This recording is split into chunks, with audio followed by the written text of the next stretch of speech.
Di sebuah sekolah farm akan diadakan camping ke pegunungan. Anak kucing dan kura-kura kecil sangat senang. Ya, ini saat yang ditunggu-tunggu. Sekolah hewan sekolah di alam. Keesokan harinya, anak-anak hewan sekolah farm akan menaiki bus, tetapi di tengah jalan, si kura-kura kecil menginjak cicak. Kura-kura kecil terkaget karena sedang terburu-buru. Ia hanya melihat cicak itu apakah baik-baik saja. Untungnya cicak itu hanya lepas buntutnya. Kura-kura kecil kaget.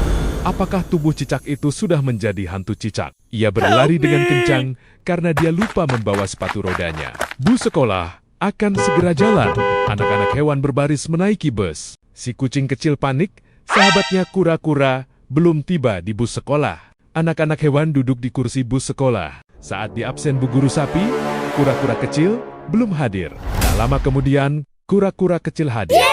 Dia duduk di samping kucing kecil. Kucing kecil kaget dan senang melihat sahabatnya datang. Bu Guru Sapi bertanya, kenapa kura-kura kecil terlambat?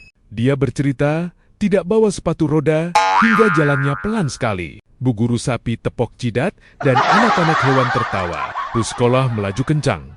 Mereka bernyanyi, tapi di tengah jalan, ia melihat hantu cicak itu menempel di kaca bus sekolah. Kura-kura kecil panik dan ia takut si cicak itu mengikutinya, tapi tidak mau bercerita pada anak kucing. Tak lama mereka tiba di pegunungan, udara yang segar, dan pemandangan yang indah.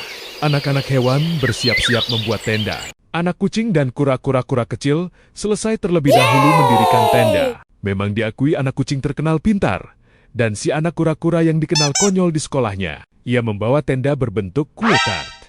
Malam pun tiba, kura-kura kecil tidur di tenda, kucing kecil pun bertugas menjaga api unggun. Tetapi betapa kagetnya si anak kucing, kura-kura kecil menjerit, dia melihat bayangan buntut si cicak di luar tenda. Anak kucing masuk ke dalam tenda dan menanyakan kenapa kura-kura kecil menjerit. Kura-kura kecil ketakutan, tapi ia tidak mau bercerita. Ayam pun berkokok, tanda pagi hari tiba. Si kura-kura kecil ketakutan hingga sakit. Ia merasa bersalah karena perbuatannya. Jurit malam pun tiba. Si kura-kura kecil yakin bahwa dia tidak apa-apa malam kedua di hutan camping. Mereka berjalan menuju hutan melam-mulam untuk mencari kartu merah. Di tengah jalan, si anak kura-kura menjerit lagi. Dia melihat hantu cicak di pohon besar. Si anak kucing pun berteriak juga, dan kedua-duanya ketakutan.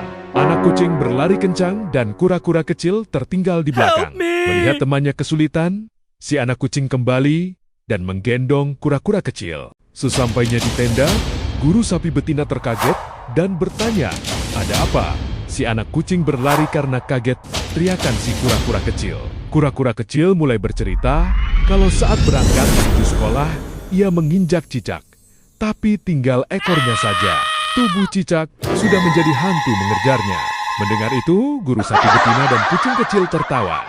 Dan Bu Guru Sapi menjelaskan kalau itu hal yang normal bagi si cicak. Saat terancam akan memutuskan ekornya, dan ekornya akan tumbuh lagi, bukan menjadi hantu cicak. Mendengar penjelasan Guru Sapi betina, kura-kura kecil malu dan seketika sehat lagi sambil ketawa kecil. Ikuti terus cerita Meow setiap hari. Jangan lupa suka, ikuti, dan komen agar ada terus cerita inspiratif lainnya.